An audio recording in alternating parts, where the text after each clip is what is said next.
Callum Hughes had ruled Liverpool's northern docks for years.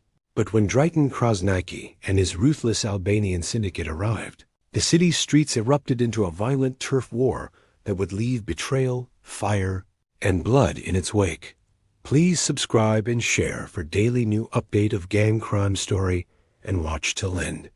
Liverpool's waterfront streets had always been a place where ordinary life coexisted uneasily with the shadow of crime. Shipping containers lined the docks, cranes towered over the river, and the smell of salt water mixed with fuel. For decades, local gangs had carved out territories here, controlling smuggling routes, drugs, and protection rackets. Among them, Callum Hughes had established himself as one of the most feared figures. He was known for his sharp mind, quick temper, and ruthless efficiency. Cal had always kept the city's gangs in check, balancing intimidation with careful alliances.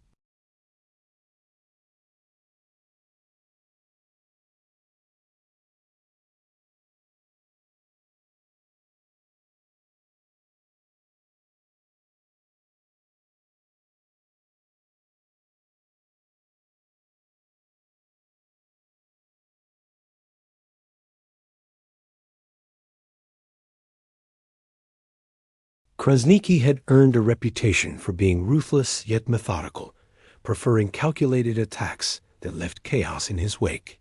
His men were trained, disciplined, and loyal in army, unlike any local gang had seen. Cal first noticed the intrusion when shipments that had always reached Liverpool smoothly began disappearing. Trucks carrying cocaine or heroin vanished without a trace, and some of his trusted lieutenants returned with bruises and stories of violent encounters.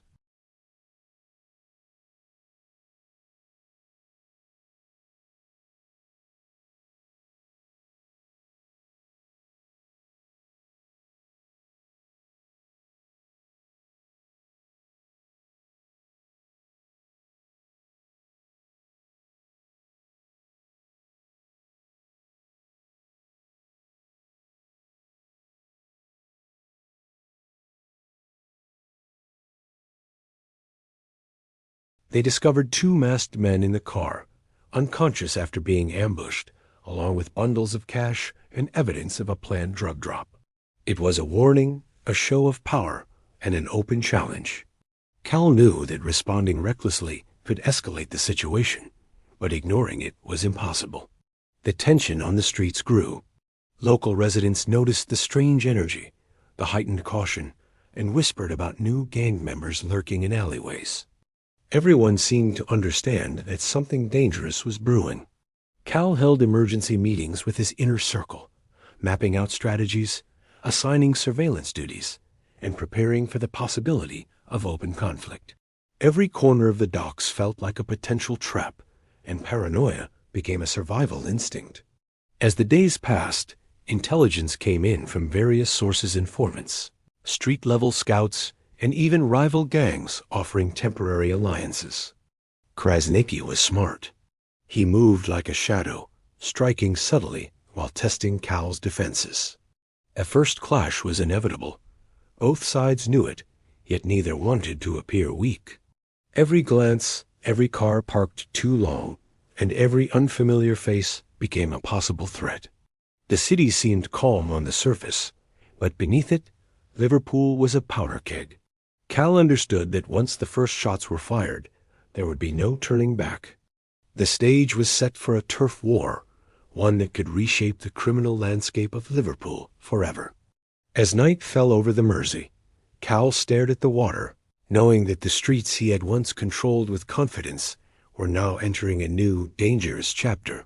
The streets of Liverpool had become restless, and whispers of violence spread quickly among those who lived and worked near the docks. Cal's team knew that the Albanian Syndicate would not hesitate to strike again, and tension gripped every corner of the city.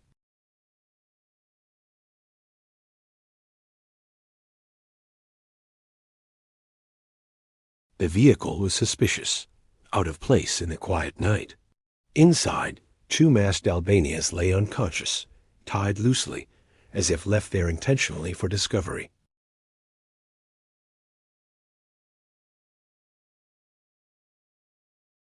Cal immediately recognized the signs of a warning. This was Krasniqi's way of announcing that he had arrived, and that he was willing to play dirty. The discovery ignited a mixture of anger and dread in Cal. He had faced rival gangs before, but this was different.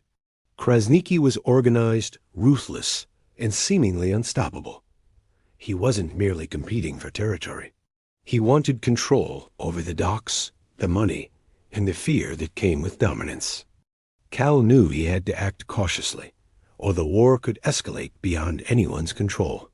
He called his closest lieutenants to the northern docks, a group of men who had grown up with him on these streets and shared a fierce loyalty. They studied the scene, noting the patterns and clues left by the Albanians. Each piece of evidence told a story, and each story hinted at the next move.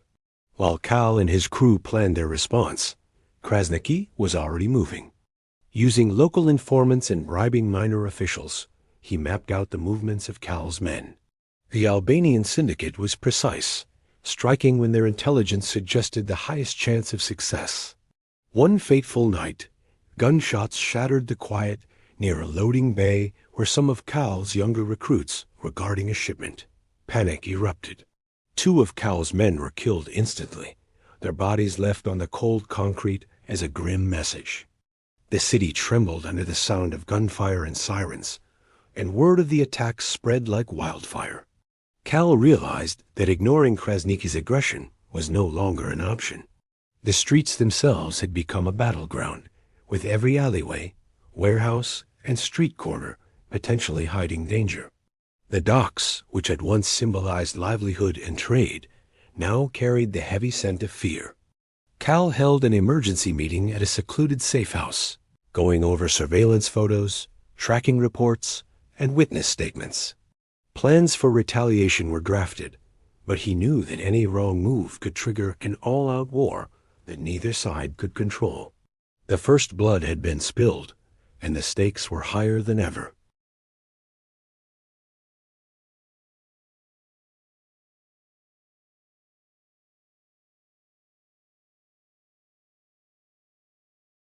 Cal understood that the next few weeks would define who controlled Liverpool's streets. The Albanian Syndicate had shown strength and cunning, but Cal's knowledge of the city, his network of loyal men, and his willingness to take calculated risks gave him an edge. Both sides now waited, tense and watchful, for the next move. The city slept uneasily, unaware that a full-scale turf war was brewing just beneath the surface. Gunshots, threats, and covert operations would soon become the norm, and the Liverpool streets were about to witness a level of violence that would change them forever. Cal knew the first bloodshed was only the beginning. Cal knew that brute force alone would not defeat the Albanian Syndicate. Dritan Krasniqi's men were organized, well-armed, and ruthless. Every step taken by Cal had to be strategic, or the entire northern docks could fall into enemy hands. He began reaching out quietly to contacts who had previously been rivals, men who understood the stakes and shared an interest in keeping Liverpool under local control. One of the most valuable allies he approached was Ronan Fitzpatrick, a former gang leader with connections stretching to Dublin's criminal underworld. Fitzpatrick had influence, muscle, and knowledge of international smuggling routes. Cal proposed a temporary alliance, knowing it was risky, but the survival of his crew depended on it. While Cal and Fitzpatrick coordinated plans, Krasniqi did not sit idle. The Albanian leader began embedding his influence deeper into Liverpool, using a network of informants and corrupt officials to track every movement of Cal's gang. Even within Cal's inner circle, trust became fragile. Members who had once been loyal were tempted by money and fear. One of Cal's lieutenants, Janie Slick Donovan, began acting strangely. He lingered longer in meetings, asked questions that seemed innocent but were probing, and disappeared for hours without explanation. Cal sensed the subtle shift but had no proof. Meanwhile, Krasniqi's men staged small attacks on supply lines, testing reactions and observing patterns. Each skirmish was a probe, designed to weaken Cal's control over the docks, without triggering a full-blown confrontation. The temporary alliance with Fitzpatrick allowed Cal to strengthen surveillance and coordinate strikes against key Albanian targets. He mapped out routes, escape points, and ambush locations. The city itself became a chessboard. Cal's men were tasked with observing the docks, the alleys, and even the streets surrounding nightlife districts where Krasniqi's influence had begun to seep. Despite the precautions, tension rose. Every unfamiliar face, every parked car, every shadow near a warehouse became a potential threat. The city's residents, unaware of the full scale of the brewing conflict, felt the unease indirectly through the increasing presence of armed men and whispered warnings. Krasniqi escalated his strategy further. Through bribes and intimidation, he turned some of Cal's minor associates into double agents. Supplies were sabotaged, plans leaked, and confidence within the crew began to falter. The once clear lines of loyalty became blurred, and paranoia began to spread among Cal's men. Even the strongest members questioned whether they could trust the next person they passed on the street. The city's criminal underworld watched carefully, some siding silently with Cal, others considering joining Krasniqi for profit and survival. As the weeks passed, the tension became almost unbearable. Cal realized that the war was no longer simply about territory. It had become personal. Each attack, each leak, and each confrontation carried the weight of a hidden strategy designed to destroy not just his crew, but his reputation. Despite the danger, Cal remained resolute. He knew that understanding Krasniqi's plans, predicting his moves, and outsmarting him was the only way to survive. The streets of Liverpool were now a battleground of shadows, alliances, and betrayals, and the coming days promised to test the limits of loyalty, courage, and cunning. The city braced for an escalation that would push both sides to the edge. The night air over Liverpool's docks was thick with tension, a heavy fog rolling in from the Mersey that made the streets appear ghostly. Cal had been anticipating escalation, but nothing could prepare him for what came next. The Albanian Syndicate struck with a calculated ferocity that left the city reeling. A massive fire erupted in one of the warehouses Cal's gang used to store narcotics and cash. Flames shot high into the sky, illuminating the dock cranes and shipping containers in an eerie orange glow. The fire spread quickly, fed by chemicals and wooden crates stacked inside. The heat was intense, and the sound of cracking timber mixed with distant sirens created a scene that felt apocalyptic. 2 of Cal's men were trapped inside, their bodies later recovered among the wreckage.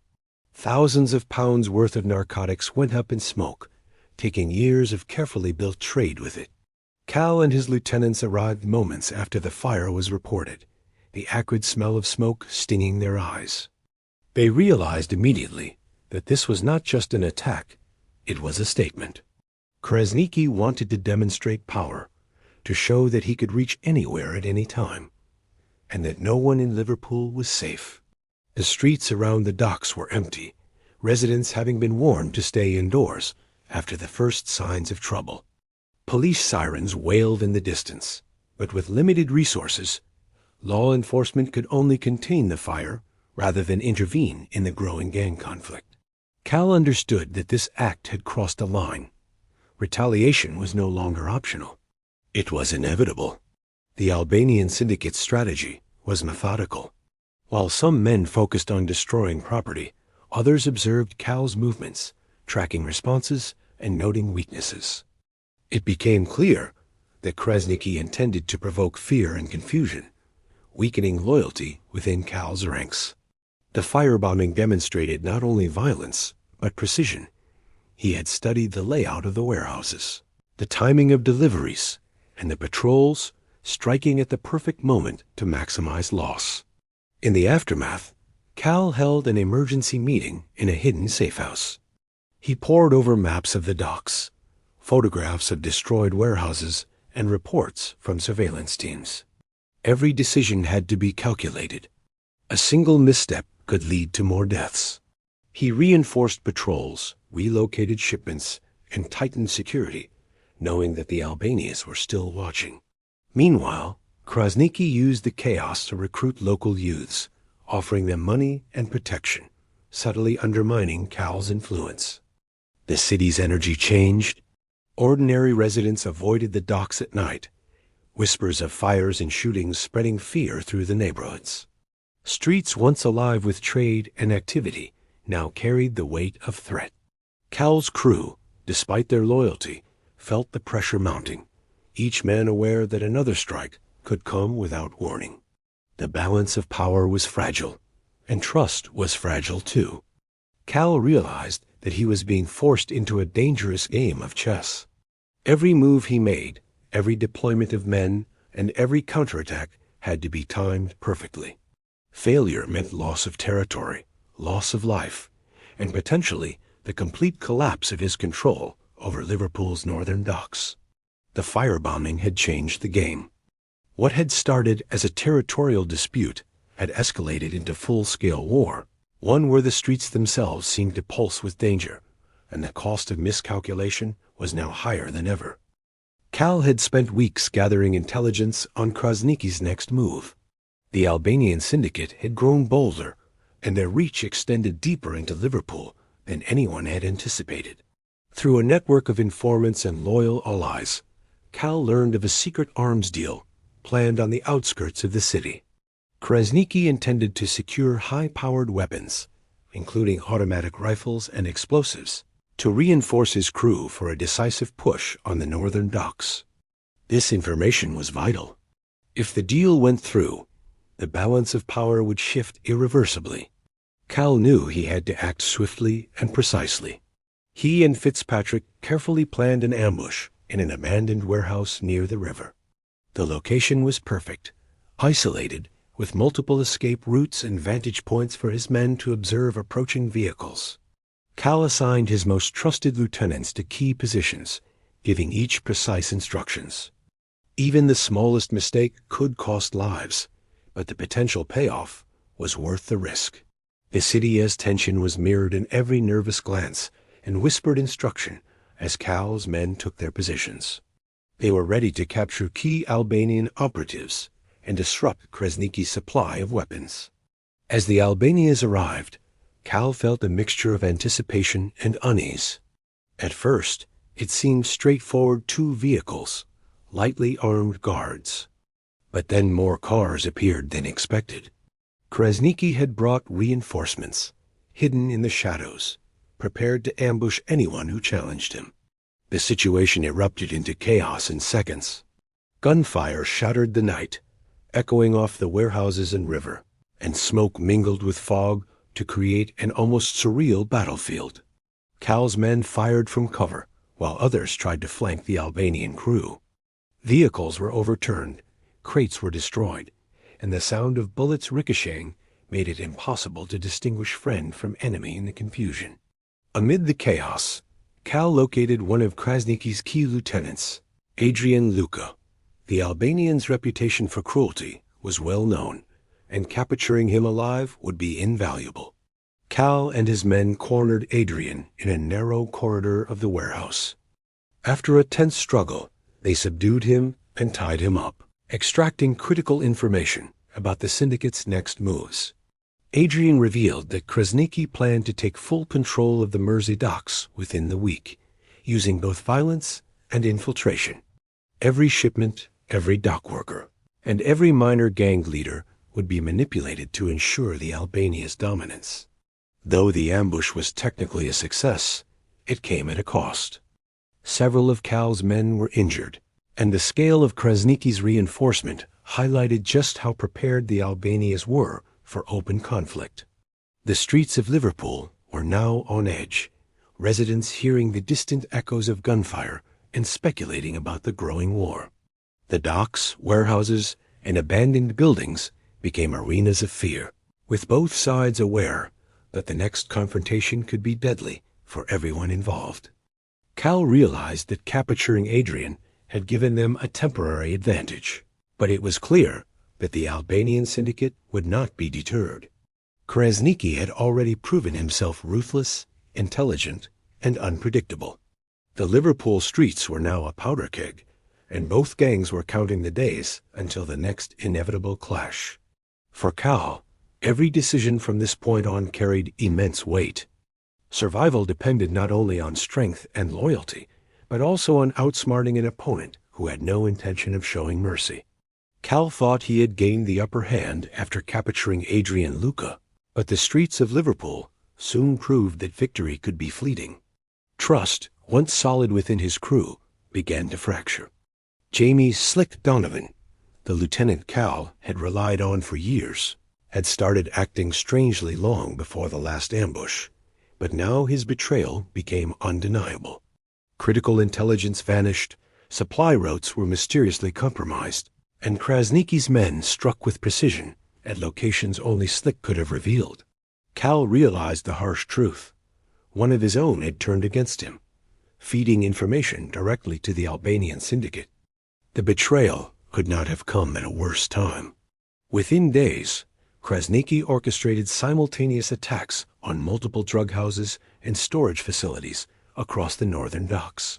Fires erupted in 2 warehouses, while heavily armed men stormed another, taking both merchandise and lives. The coordinated strikes left Cal's crew stunned. Casualties mounted, and loyal men who had survived previous encounters were now killed or severely injured. The city felt like it had been transformed overnight. Streets once alive with nightlife and trade were now eerily quiet, punctuated by the distant wail of sirens and the occasional gunshot echoing in alleyways. Civilians whispered about the violence, unsure whether it was safe to leave their homes.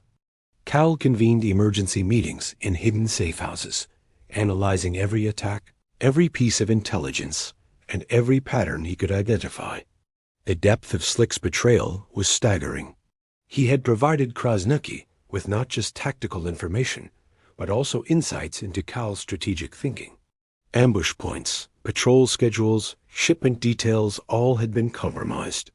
Cal realized that to survive, he needed to think beyond retaliation and prepare for a long, calculated war. Every decision had to anticipate the enemy's next move while protecting his remaining loyal men. Meanwhile, Krasniqi's influence continued to spread. Minor gangs in Liverpool, seeing the Albania's growing power, began switching allegiances. Some were motivated by fear, others by promises of money and protection. The city's criminal underworld was shifting rapidly, and Cal faced the terrifying reality that he could no longer rely solely on loyalty or reputation to hold the streets. Every new recruit had to be tested, every operation double-checked, and every alliance scrutinized. Mistakes could cost lives, territory, or the very foundation of his power. As the attacks continued, Cal felt the psychological weight of leadership pressing down on him. The streets, once familiar and under his control, had become a hostile landscape where threats lurked behind every corner. Paranoia became necessary, and trust a rare commodity. Yet even in the darkness, he refused to surrender. He began preparing contingency plans, setting traps, and tightening defenses in anticipation of Krasniqi's next moves. He knew that the Albanian Syndicate's assault was not random. It was a strategic campaign designed to crush him entirely. Liverpool had transformed from a city of trade and life into a battlefield of fear, betrayal, and survival. Cal understood that the war was no longer just about territory or money. It was personal. Every loss, every act of treachery, and every violent strike served as a reminder that in the streets controlled by gangs, loyalty was fragile, trust was dangerous, and the consequences of betrayal could be deadly. For Cal, the stakes had never been higher, and the next move would determine whether he survived the war or became another casualty of the Albanian Syndicate as relentless assault. The final battle was set at the derelict Liverpool docks, a stretch of warehouses and abandoned shipping containers that had long been silent witnesses to the city's criminal underworld. Cal had spent days planning every detail, studying the terrain, and coordinating positions with his men. He knew that Krasniqi would come prepared, bringing reinforcements and heavy weapons, so the stakes could not have been higher. Every alleyway, every container, and every shadow could conceal danger, and both sides were aware that there would be no retreat. The night air was heavy and cold, carrying the scent of the river and the faint smoke from distant fires, as if the city itself were holding its breath. Cal's crew moved into position quietly, taking cover behind rusted containers and abandoned vehicles. Fitzpatrick's men flanked the northern edge, blocking potential escape routes and providing additional firepower. Cal himself patrolled the perimeter, eyes sharp for movement, heart pounding but mind focused. Every man knew the consequences of failure, and the tension was palpable. Krasniqi's forces arrived soon after, 2 large trucks filled with heavily armed men rolling in under the dim dock lights. The Albanians moved with precision, their discipline evident in every step, every gesture, every coordinated signal. The clash erupted in seconds. Gunfire tore through the night, echoing off metal and concrete.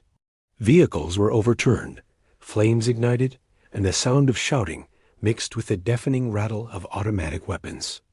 Cal led his men in coordinated strikes, taking advantage of the narrow corridors and container shadows to strike quickly and retreat when necessary. The docks, once a place of commerce, had become a battlefield, every surface offering either protection or peril. Krasniqi's men fought with deadly skill, advancing methodically and forcing Cal's crew to adapt on the fly. Amid the chaos, Cal found himself face to face with Krasniqi. The Albanian leader was calm and deadly, his eyes scanning for weakness, his movements precise. The 2 men circled each other through the labyrinth of containers, trading blows and narrowly avoiding gunfire. Cal realized that defeating Krasniqi would require more than strength, it would require cunning. Using the terrain to his advantage, he lured Krasniqi toward a narrow alley where his own men had laid an ambush. Krasniqi was injured in the struggle, forced to retreat, leaving the dock's immediate territory under Cal's control. The aftermath was brutal. Both sides had suffered heavy losses.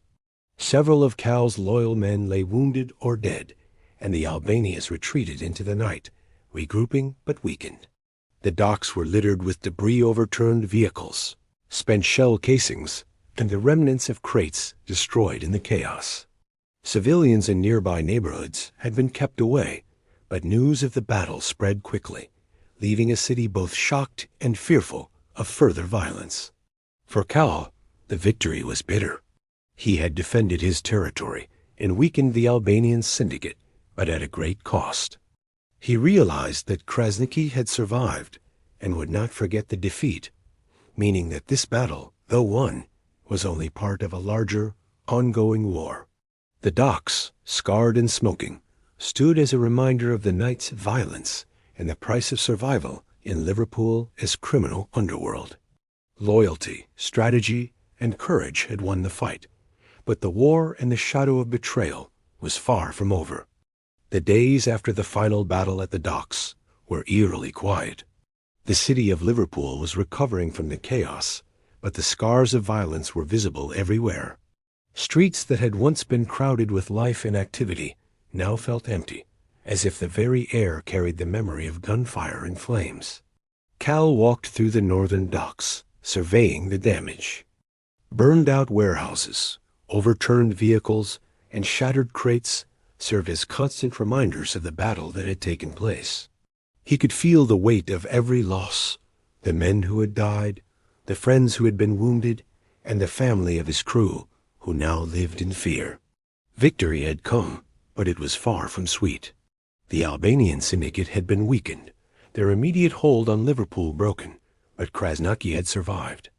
Cal knew that the man was intelligent, patient, and capable of planning a devastating comeback. Every day brought reports of sightings, minor attacks, and intelligence suggesting that Krasniqi was regrouping. The war was not over. It had simply entered a new phase. Cal focused on rebuilding his crew, ensuring that loyalty was verified and potential traitors were removed. He tightened security, relocated key operations, and kept a constant watch over the city's criminal landscape. Trust was no longer assumed, it had to be earned. The police had intensified investigations, arresting minor players on both sides, but they could not stop the cycle of retribution entirely. The streets had been permanently altered. Residents spoke in hushed tones about the violence, and businesses that once thrived near the docks struggled to reopen. The community, though resilient, carried the invisible mark of the gang war. Cal understood that maintaining control now required more than muscle. It required careful planning, alliances, and the ability to anticipate Krasniqi's next moves. Every shipment, every deal, and every interaction had to be scrutinized. Mistakes could prove fatal. Despite the constant threat, Cal found a measure of determination. He began rebuilding the docks under stricter rules, insisting on loyalty, discipline, and strategic thinking. His men trained harder, patrolled more efficiently, and operated with precision. Cal knew that he had won a battle, but the war for Liverpool's streets was ongoing. The memory of betrayal, the losses of loyal men, and the looming presence of Krasniqi hung over every decision. The city had been forced to witness the brutal reality of gang warfare, and Cal was determined that he would not let the Syndicate regain power without a fight. At night, when the docks were quiet, Cal would stand overlooking the Mersey River. The water reflected the dim lights of the city, but beneath the surface, the currents reminded him of the danger that always lurked. He understood that victory was never permanent in the world of gangs. It was fleeting, fragile, and always contested. The Albanian Syndicate had been pushed back, but their shadow remained, a constant threat that required vigilance, intelligence, and courage to survive. Cal's story, and the story of Liverpool's streets, became a legend whispered among those who lived and fought in the underworld. It was a reminder that in the game of power, every alliance, betrayal, and battle shaped who survived and who disappeared into the darkness.